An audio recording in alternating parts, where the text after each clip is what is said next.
All right. Well, thank you so much for joining me this morning. So today what we're going to do is we're going to go ahead and jump back into what we were talking about just yesterday, which was buying an inherited property. In previous videos, you saw me go through the exterior of the home. We noticed it's a 3-bedroom, 2-bath property built in 1976. It has 0.88 of an acre. It has 1,782 square feet. And a pool. Now, we don't know much else about the interior other than the fact that it is pretty much original. It has some debris still from the previous owner, and it's in the northwest side of Tucson. So that was what we discovered on the first video. The second video that we discovered, we were looking at the values on the multiple listing service. We noticed that the values were somewhere in the neighborhood on the multiple listing service anyway, between 290 and maybe 300, 310, something along those lines. Now today, what we're going to do is we're going to go ahead and just dive into this and talk a little bit more about actually coming up with a offer price. And then the next video we'll go ahead and I'll make the offer itself and I'll explain the offer so you can kind of see how all that works, especially as this relates to COVID-19 and during these times, some of the different clauses that I'll use and the strategies that I'll have. Now, in this particular video, what we're going to talk about again is this particular inherited property that somebody had called me about. It's not these two properties. These two properties are the comparables. I just kind of pulled them out from yesterday just so we'd have them right here handy for us. But we knew that the values, as I said, were somewhere in the neighborhood of 290, 300, 310, something along those lines. Now, what I've got to do from here is figure out, okay, how much am I going to offer for this particular property? Now, I mentioned that there's a couple different strategies that I would use if it was a situation where I was going to rent the property out or lease it out, if it was in a particular condition for that, and the owner was willing to do some sort of owner financing, then my offer would be significantly higher. But as it is, the owner who's inherited this property, they're requesting a cash offer, and they're actually requesting a very quick closing. They'd like to have a quick closing. Usually, when I define quick closing, I'm talking within 7 to 10 days. So the challenge I think we're going to have here is a couple-fold. First, in light of COVID-19, how does this sort of fit? And then, of course, secondly, are they going to be able to accept an offer that I'm willing to pay in cash? So let's go ahead and just jump into those questions today. Now, as you remember, or if maybe you're just joining us for the first time, let's just go ahead and just briefly show you the two comparables that I'm kind of going by. These particular properties, this one is pending. It just recently received a contract. It's in that same general area. It's that same general size. It's not the same subdivision. This property here is 1,700 square feet, listed by Don Valley. Good man, I know him real well. He listed this property. It's sold, I want to say, in 2 days. He listed it in a range price from $300,000 to $315,000. Now, as you can see, there has been some minor modifications to this property, some upgrades over the time, but you can see that nothing has been dramatically altered. It's a good, feasible, workable house. There's nothing wrong with it. It's adobe, which is very attractive. Adobe is really nice because if you're not familiar with it, adobe actually takes a very long time to heat up, and it takes a very long time to cool down, which is helpful if you're living in Tucson, Arizona, where it gets to be 110, because in the mornings, it'll be very chilly. So the adobe walls right there, they'll go ahead and keep the cool around you, while the sun starts to bake that adobe. And as the adobe warms up, it'll start to warm the house. And you'll notice around 6, 7 o'clock, that's when the walls are actually kind of warm from being heated all day, but then it's starting to cool off in the desert night. And then, of course, at 2, 3 in the morning, those walls are still good and warm, keeping your home nice and warm. And that's why people like adobe so much. Adobe is a very cool structure. The unfortunate part is our property does not have adobe. It actually has slump block. Now, slump block is what this home is made of over here on Placida del Cardo. This property actually sold for $291,000. I'm trying to think, who's the listing agent on that one? The listing agent was, let's see, where was it? Elizabeth Ann Santisieri over at Crossover Realty. Probably murdered her name. I apologize. The buyer was brought by Heidi Guyton. I know Heidi. She's a good agent, good lady. In any event, this particular property was on the market for $299,000. You can see that 300 again is kind of that barrier of where people are wanting to pay. 299, they actually got 291 for it in 3 days.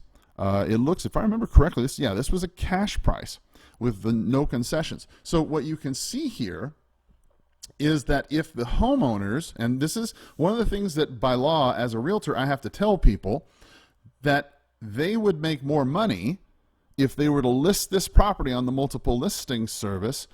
They would probably get in the neighborhood, maybe 280, 270 maybe is what they would get, because the property that they have it needs a lot of work. This property is livable. It's a little bit smaller, but they'd probably get 270, 280 maybe on the open market is what I have to tell them. But a lot of people, they don't want to do that. They don't want to go through that hassle. They want to just go ahead and do a quick sale.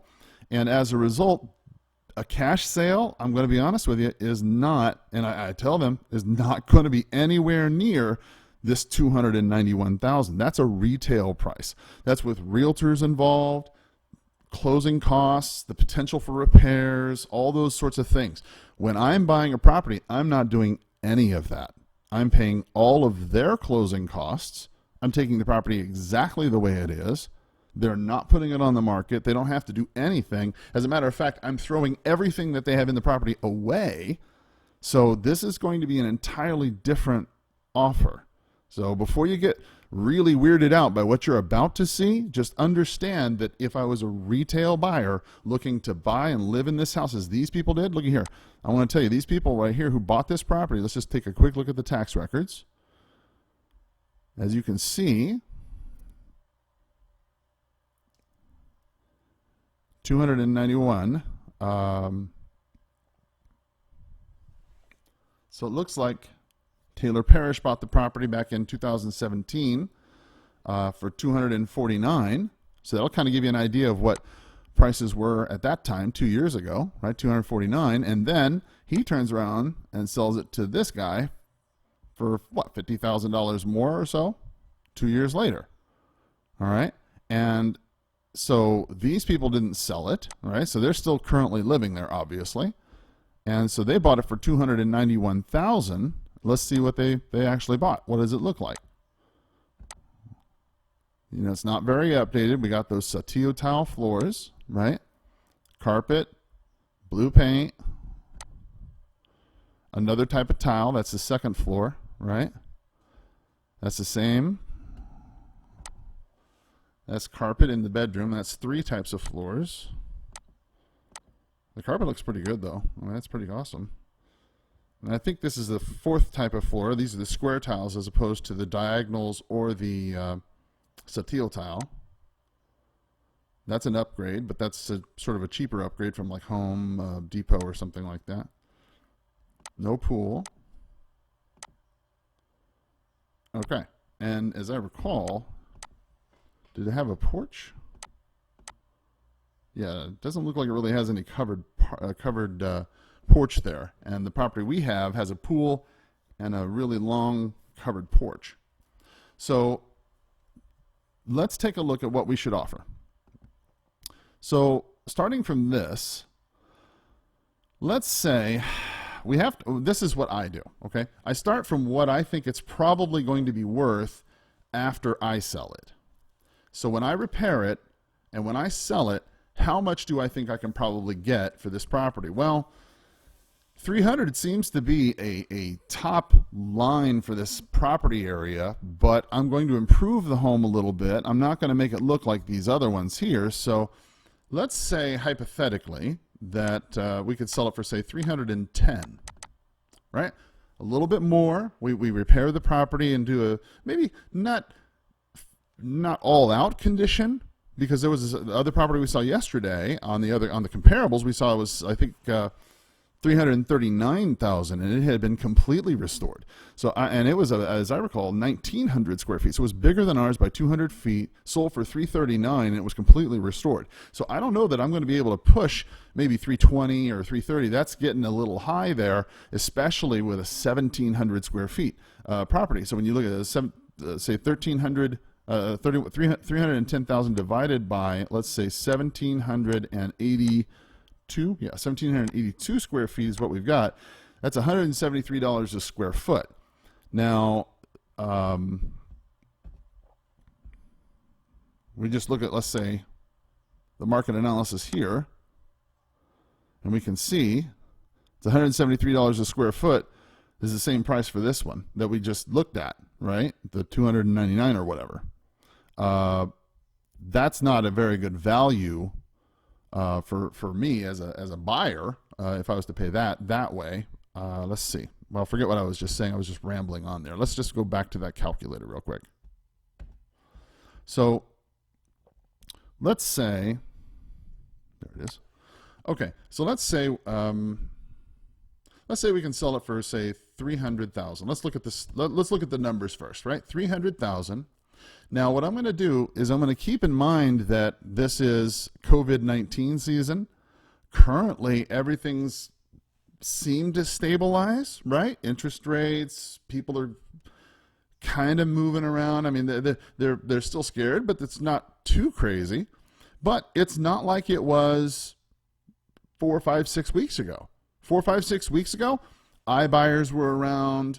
They would buy a lot of properties sometimes that were very overpriced, I felt. I thought that they were paying a little bit too much, and that's why they're not in the market right now. Right, that's why they're not buying. So what I tend to go by is, I'm a little older, so I kind of go by what they used to do with a 30% down. You know, when you had a property you were trying to buy as an investment, you had to put 30% down. So I'm going to assume, since I'm paying cash, I'm not going to put 30% down, but I'm going to ask for a 30% discount. So 30% is what I'm going to start off with as a discount for cash. Now, this is I can already feel the tension in the interwebs right here. Now, listen, this is a situation where we're asking me to do something a lot different than the retail buyer will do. Retail buyers will not buy your property in a week. Retail buyers will not buy your property as is.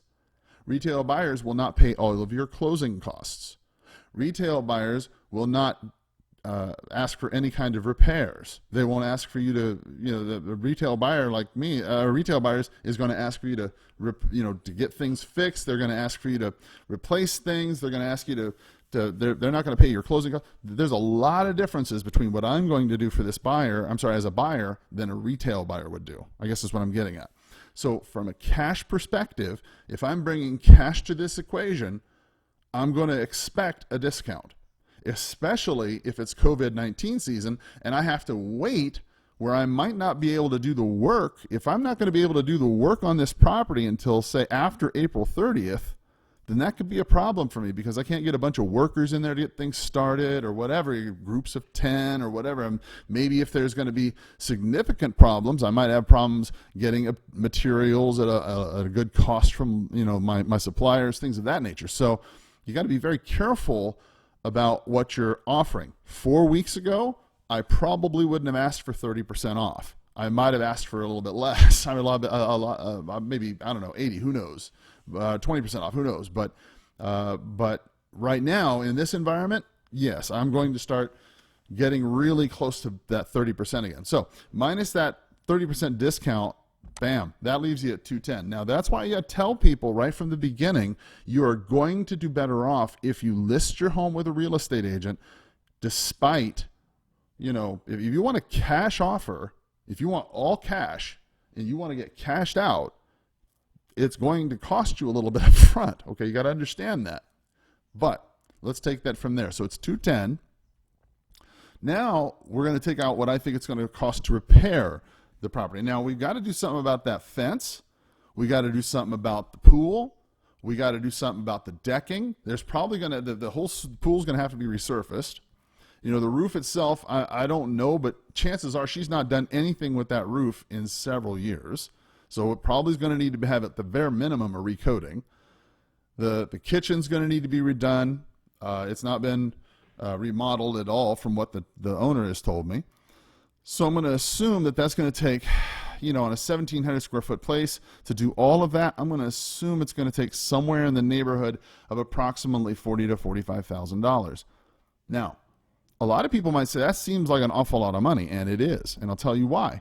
The reason why it's different is because with a realtor who invests like myself, I have to use licensed contractors to do work. I cannot go out and have my Uncle Bubba out there with a six-pack hammering on the roof, and I can't have my Uncle Phil out there screwing in the electricity trying to figure out the GFCIs. So I have to use contractors, and contractors are a lot more expensive than having your friends do the work. That's why when you contact an investor, whether it be me or anybody else, these are the same sorts of machinations they go through, and that's what you're having to deal with. So we're going to say minus $45,000 to be on the safe side here